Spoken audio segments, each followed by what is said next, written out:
여러분들 이 말을 한 번쯤은 들어보셨을 겁니다. 마치 요즘 우리 이 한국 사회에서 관용어처럼 쓰이는 말인데요. 사람은 고쳐 쓰는 거 아니다. 들어보셨어요? 우리가 흔히 이 얘기를 쓸 때 어떤 상황에서 많이 쓰게 되냐면 좀 나를 이렇게 힘들게 하는 사람들, 그런데 도무지 바뀔 것 같은 그런 기미가 보이지 않는 그런 사람들을 우리가 대하면서 사람은 고쳐 쓰는 거 아니다, 이제 이런 표현들을 종종 씁니다. 사실 뭐 꼭 이런 말들이 아니라도 우리는 사람들이 잘 바뀌지 않는다는 것을 너무나 잘 알고 있죠. 사실 우리가 한 4살, 5살 이 정도만 돼도 이 자아가 확립되면서 자기 주장, 자기 고집들이 생기잖아요. 그래서 부모님이 이야기하는 것도 싫다고 안 한다고. 그래서 사람을 바꾸는 거 정말 어려운 일인 것 같아요. 나를 둘러싸고 있는 주변 사람들을 바꾸는 것, 물론 그것도 어렵지만 사실 우리 자신을 한번 그냥 냉정하게 가만히 생각해 봐도 여러분들은 스스로 잘 변화되는 사람들이십니까? 아마 옆에 있는 사람에게 물어보면요, 아니라고 할 겁니다. 사실 저 역시도 내 자신을 바꾼다라고 하는 것이 정말 어려운 일이다. 사람이 정말 쉽게 바뀌지 않는구나, 이제 공감이 되는 말인데요. 그런데 우리가 성경을 가만히 읽어보면, 또 특별히 사도행전을 보면 하나님께서 이 사람을 어떻게 변화시키는지, 변화된 사람들에 대한 이야기가 굉장히 많이 나옵니다. 주님을 만나서 변화된 사도들, 또 주님을 만나서 변화된 수많은 하나님의 사람들의 이야기가 성경에는 고스란히 기록되어져 있습니다. 이것을 보면 사람이 사람을 변화시키는 일은 굉장히 어려운 일이지만 하나님께서는 능히 얼마든지 모든 사람들을 고치실 수 있는 줄로 믿습니다.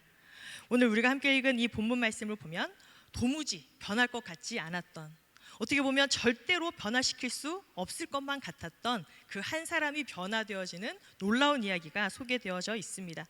오늘 주님께서 그를 어떻게 부르시고 또 어떻게 그를 바꾸시는지 우리가 또 함께 살펴보면서 은혜를 나누기 원합니다.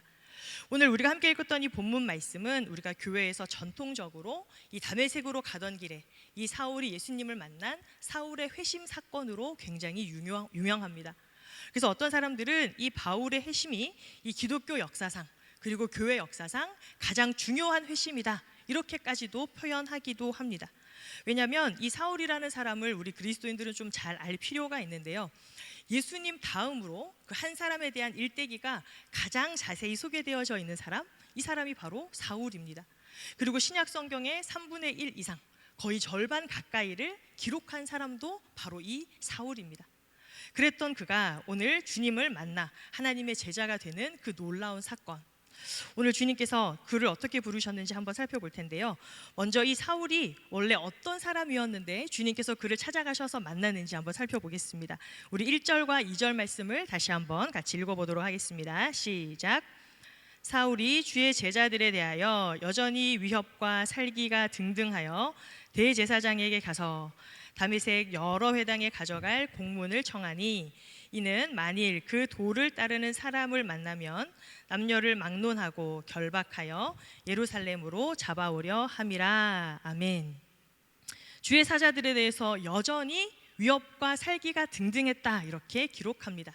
여전히, 이 여전이라는 말이 무슨 말이냐면 사울은 앞선 7장에 이미 성경에 처음으로 등장을 하게 됩니다. 어떤 사건 때 등장을 하냐면 스데반이 순교당하는 그 일대 이 사울이 처음으로 이 성경에 나타납니다. 그리고 계속해서 그는 이 교회를 핍박했고 또 예수를 믿는 사람들을 핍박했는데요, 8장 3절 말씀을 보면 이렇게 기록되어져 있습니다. 사울이 교회를 진멸할새 각 집에 들어가 남녀를 끌어다가 옥에 넘기니라. 이 사울은 아주 그냥 혈기가 등등해서 이 교회를 찾아다니면서 믿는 사람들을 잡아서 또 고문당하게 하고 또 옥에 넘기기도 하고 또 죽이는 그 일들에 앞장섰던 그러한 인물입니다. 즉 이 교회를 핍박하는 일에 아주 혈안이 돼 있던 그런 사람이죠. 그런데 오늘 본문을 보니까요, 이렇게 예루살렘 성도들을 핍박하는 것, 이것으로는 성에 차지 않는 거예요. 오히려 이제 이 예수 믿는 일로 인해서 흩어져 있는 사람들이 생기게 되는데 그 흩어져 있는 사람까지 잡아서 그들을 죽여야만 이제 속이 풀리는 그 지경에 이른 겁니다. 그래서 오늘 이 다메섹에 흩어져 있는 그 사람들을 잡을 수 있는 그 공문을 이제 요청하는 모습이 오늘 기록되어져 있는데요. 그래서 이 공문을 가지고 이제 다메섹에 있는 그곳에 가서 거기서 예수 믿는 사람들을 잡아오겠다, 끌고 오겠다, 이렇게 이야기하는 거예요. 그런데 여기서 지금 이 사울이 요청하고 있는 이 공문이라고 하는 것은 사실 이 다메섹이라고 하는 곳은 어디냐면 시리아에 위치하고 있는 지역입니다. 즉 다른 나라죠. 그래서 이렇게 회당에 요청하는 그 공문을 통해서 그 다른 나라에 있는 유대인들을 잡아오는 것 사실 쉽지 않은 일일 수도 있어요. 그래서 어떻게 보면 체포라기보다는 그곳에 있는 사람을 강제로라도 납치해서 끌고 오겠다라고 이해하는 것이 더 맞는 일입니다.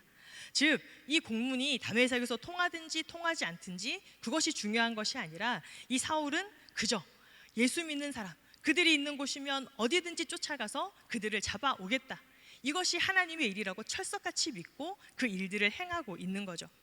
지금 사울에게는요, 이렇게 예수 믿는 사람들을 핍박하고 잡아들이는 일, 이것이 하나님을 위해서 자기가 할 수 있는 가장 최선의 일이라고 지금 믿고 있다는 거예요. 지도를 하나 보여드릴 텐데요. 이 예루살렘에서 이 다메스커스라고 불리는 이곳까지의 거리가 어느 정도냐면 위쪽 예루살렘에서 우측에 있는 다메섹까지의 거리입니다. 약 240km를 가야 하는 거리예요. 이때 당시에 교통편이 좋았던 것도 아니고 한 일주일은 좋게 가야만 잡을 수 있는 거리입니다. 그런데 여러분 기억하세요? 우리 이 사도행전 8장에서 이 빌립이 에티오피아 내시를 만났던 일이 있습니다. 그때 그 에티오피아 내시를 만나러 갔던 그 길이 얼마냐면 대략 120km 정도였어요. 지금 사울은 이 2배에 해당하는 그 거리를 가겠다. 사실 이 모습만 보더라도 이 사울을 대표할 만한 단어가 하나 떠오르는데 그게 뭐냐면 열정이라는 단어예요. 열정. 이 사울은 말 그대로 열정 만수루. 실제로 이런 사람들을 만나면 굉장히 피곤할 거예요. 뭐 하나 그냥 넘어가는 일도 없고 의욕에 넘쳐서 또 하고자 하는 일들은 반드시 해야만 하는 바로 그런 사람이라는 거. 그는 자신이 하는 그 일이 무엇입니까? 예수 믿는 사람들을 소탕하는 그 일이 자기가 믿고 있는 그 하나님에 대한 일이라고 하는 그 확고한 신념 가운데 이 일들을 해내고 있는 거예요. 그렇게 이 혈기가 아주 가득한 가운데, 기세가 등등한 가운데 다메섹으로 가던 길에 드디어 하늘로부터 아주 밝은 빛과 함께 이 소리로 주님을 만나게 되는 장면이 기록되어져 있습니다. 우리 4절 말씀을 같이 한번 읽도록 하겠습니다. 4절 말씀입니다. 시작. 땅에 엎드러져 들음에 소리가 있어 이르시되 사울아 사울아 내가 어찌하여 나를 박해하느냐 하시거늘. 아멘. 지난주 사람들로부터 이렇게 외면받았던 그 삭개오에게 주님께서 찾아가셨죠.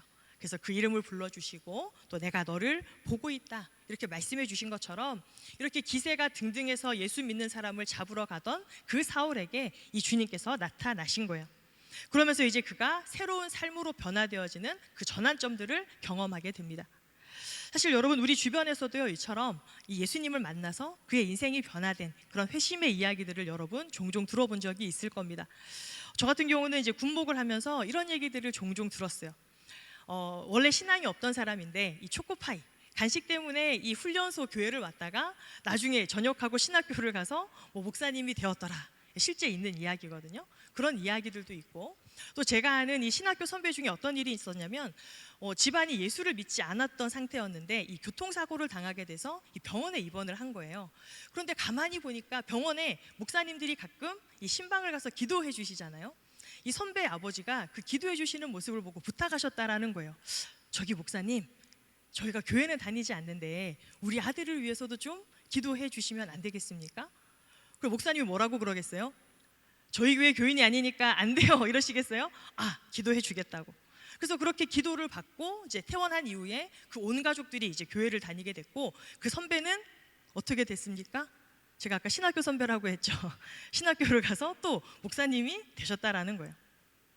여러분 이런 특별한 경험이 아니어도 여러분들 가끔씩 이 매주일 교회를 오는데 어느 날 그날은 유독 이 목사님의 말씀이 꼭 나에게만 하시는 말씀처럼 들리는 순간들이 있지 않으세요? 그래서 다른 사람들은 아무렇지도 않은데 혼자 눈물이 터져서 그 예배당 자리에서 막 펑펑 눈물이 막 흐르는 그런 경험들. 사랑하는 여러분, 우리가 신앙생활을 하는 동안에 이러한 예수님께서 나를 찾아와 주셔서 나를 만져주시고 내 마음 가운데 역사하시는 그런 경험들을 많이 할 수 있게 되기를 주님의 이름으로 축복합니다. 여러분 이 사울은 사실 이런 것과는 비교가 되지 않을 만한 그런 강력한 주님과의 만남을 지금 경험하고 있습니다. 그에게 찾아오셔서 정말 그를 더 이상 예수를 핍박하는 자가 아니라 이제 하나님의 복음을 전하는 복음의 전달자로 그렇게 바꿔주시는 거예요. 그가 가지고 있었던 그런 구약의 바탕을 두고 있는 그런 철저한 유대교의 신앙에서 이제 오직 예수님만을 중심으로 하는 그런 사상과 그런 신앙을 가진 그런 세계관으로 완전히 바꿔주시는 거예요. 사실 여러분, 바울 같은 사람이 쉽게 자신의 생각이나 그런 신념들을 버리는 것이 쉬웠을까요? 사실 이런 사람은 굉장히 단단한 사람입니다. 어지간해서는 자기 생각 또 자기의 뜻을 버릴 수 있는 사람이 아니죠. 그런데 이 주님을 만난 이 사울은 한순간에 그의 인생을 완전히 180도로 변화하는 그런 경험을 하는 거예요. 이렇게 호련히 빛 가운데 또 소리로 찾아오신 그 주님, 이 주님을 만난 이후로 이 사울은 3일 동안 식음을 전폐하게 되고 앞을 보지 못하는 경험을 하게 됩니다. 암흑의 시간이죠. 여러분 생각해 보세요. 이 사울은 열정맨이라고 했잖아요. 사실 어떻게 보면 잠시도 한순간도 가만히 있지 못했던 그런 사람일 텐데 이 3일을 이제 아무것도 하지 못하고 가만히 있어야 되는, 어떻게 보면 난생 처음 겪는 상황을 지금 맞이하는 겁니다. 그런데 여러분, 이 암흑의 시간이었지만, 아무것도 할 수 없었고 아무것도 볼 수 없는 시간이었지만, 아이러니하게도 바로 그 시간을 통해서 이 사울은 진정한 빛을 보게 되는 순간을 경험한 거예요. 여러분, 성경을 보면 이 사흘이라고 하는 시간들이 종종 등장합니다. 자, 사흘, 3일. 여러분들 가장 혹시 먼저 떠오르는 3일이 있을까요? 예수님이 돌아가시고 3일 만에 부활하셨죠. 또 여러분, 요나라고 했던 이 선지자가 하나님의 명령을 거슬러서 다른 곳에 갔는데 풍랑이 일어서 바다로 던져지게 됩니다. 그때 이 물고기, 하나님이 준비하셨던 그 물고기 뱃속에서 또 이 3일이라는 시간을 겪게 되고, 이제 그 이후로 이 말씀에 순종해서 또 이 복음을 전파하는 일들을 감당하죠. 또 여러분, 에스더라고 하는 사람을 혹시 기억하십니까? 죽으면 죽으리라. 유대 민족이 완전히 멸살당할 수밖에 없었던 그런 위기가 있었는데 3일 동안 금식하고 왕 앞에 나아가서 또 그 민족이 구원받는 일들을 또 경험하게 된 것이죠. 물론 이 3이라는 숫자가 이제 그런 어떤 상징적인 것을 꼭 가지고 있다라기보다는, 이렇게 이 3일이라고 하는 이 시간을 통해서 그 열정맨이었고 지치지 않았던 그 사울이 가만히, 그렇지만 더 치열한 가운데 죽음에서 생명의 자리로 나아가는 그 시간들을 경험하게 된 것입니다. 그래서 여러분, 이 3일이라는 시간 동안 이 사울은 그동안 자기가 가지고 있었던 그 구약, 그리고 자기가 가지고 있었던 그런 모든 유대교의 그런 모든 사상들, 그것들을 예수님이라고 하는 그 예수님의 빛을 통해서 이제 보도록 정리하는 시간들을 가졌을 거예요. 그래서 이제 그가 하나님의 복음의 전달자로, 더 이상 교회의 핍박자가 아니라 복음을 전하는 사도로서의 삶을 이제 살아가게 되는 것이죠. 하나님은 이 일을 위해서 이제 또 아나니아라고 하는 또 하나님의 사람을 준비합니다. 이 아나니아에게 나타나셔서 뭐라고 말씀하시냐면, 이제 시내로 들어가면 사울이라고 하는 자가 있을 것이다. 이제 그에게 안수해주고 그에게 성령 충만하게 해주어라.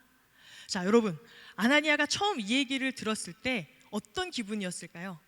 네, 주님 말씀하시니까 제가 즉시로 가겠습니다, 이런 느낌이었을까요? 사실 아나니아도 이미 사울에 대한 소문을 듣고 있었죠. 어떤 소문이었습니까? 예수 믿는 사람을 잡아 죽이는 일에 혈안이 된 사람.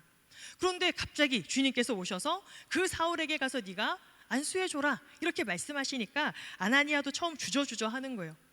여러분, 이것은 마치 요즘 우리 시대의 말로 좀 바꿔보면 이렇게 해석해도 좋을 것 같아요.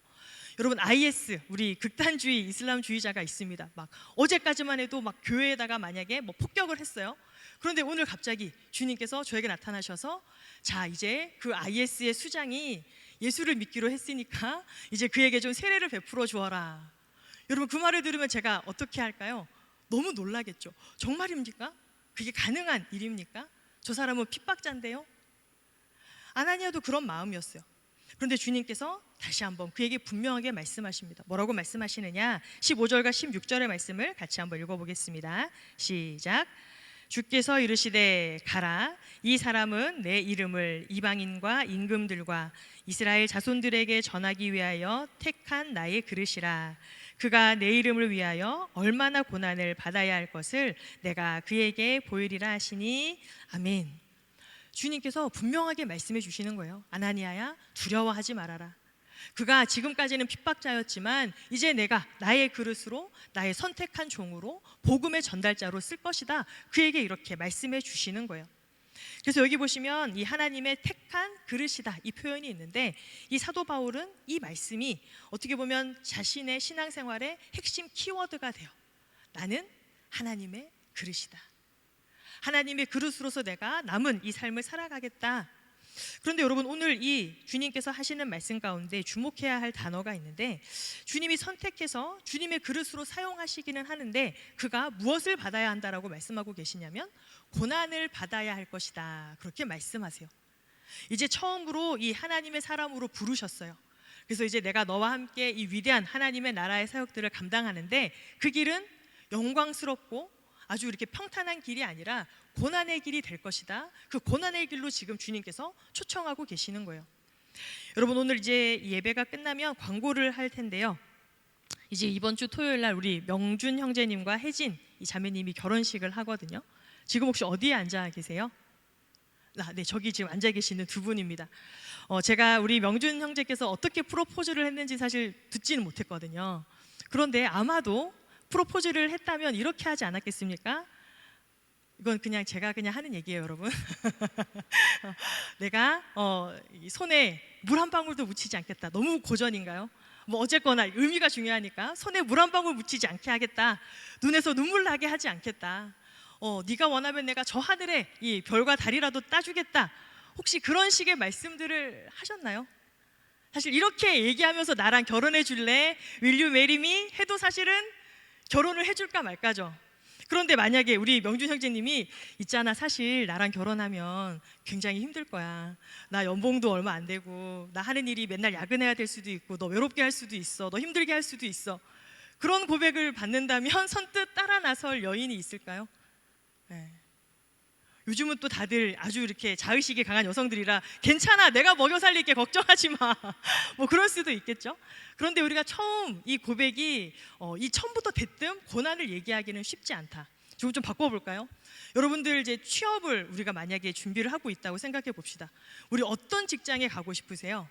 이왕이면 연봉은 어땠으면 좋겠습니까? 솔직하게 이왕이면 다다익선이지 않습니까? 목사님 그거는 물어보시나 마나 많일수록 좋습니다. 그다음에 근무 환경은 어떠면 좋을까요? 당연히 야근 없이 아주 쾌적하게 깔끔하게 근무 시간을 잘 지키면 좋겠습니다. 이런 회사 가고 싶지 않으세요? 그런데 이 채용 공고가 이렇게 떴어요. 저희 회사는요, 비전은 있지만 월급을 많이 드릴 수 없어요. 박봉이고 또 저희가 이제 비전은 있지만 매일같이 야근을 해야 할 수도 있어요. 그래서 같이 하시겠습니까?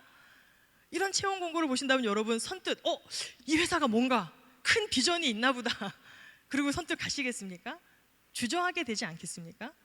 그런데 우리 주님께서 정말 이 사도 바울을 초대하시면서 네가 걸어가야 할 그 길은 영광의 길이 아니라 고난의 길이야. 근데 저는 이 말씀을 묵상할 때 이런 마음이 좀 들었습니다. 물론 하나님께서는 그 고난의 길, 그 십자가의 길을 통해서 오히려 세상이 줄 수 없는 정말 하늘의 영광을 또한 보게 하실 거라고 우리는 당연히 믿음으로 고백할 수 있습니다. 그런데 우리가 사울의 입장에서 보면 어찌 보면 주님의 이러한 초청이, 고난의 길로의 초청이 더 감사한 마음도 있지 않았을까. 왜 그렇습니까? 본인의 위치를 너무나 잘 알잖아요. 어제까지만 해도 예수 믿는 사람, 어제가 아니죠, 지금도 이 예수 믿는 사람을 내가 잡아 죽이겠다고 그렇게 걸어가던 이 죄인 중에 죄인, 괴수, 그런 사람을 이렇게 하나님의 종으로 불러주시다니, 그게 고난의 길이 아니라 어떤 길이라도 주님 불러만 주시면 정말 감사히 가겠습니다. 사도 바울은 그런 마음이지 않았을까. 저는 묵상하면서 또 그런 생각들을 해봤습니다. 그래서 이 교회의 핍박자에서 정말 이 너무나 영광스럽게 주님의 고난에도 함께 참여할 수 있는 자로 불러주셔서 주님 감사합니다. 그렇게 이 사도 바울은 하나님 앞에 고백했을 겁니다. 사랑하는 여러분, 여기 있는 저와 여러분 역시도요, 하나님께서 택한 나의 그릇이라고 분명하게 부르시는 줄로 믿습니다. 우리가 하나님의 손에 그렇게 붙들림 바 되고 선택된 하나님의 백성들인 줄로 믿습니다. 여러분, 로마서 9장 21절 말씀을 같이 한번 읽어보겠습니다. 로마서 9장 21절의 말씀입니다. 시작.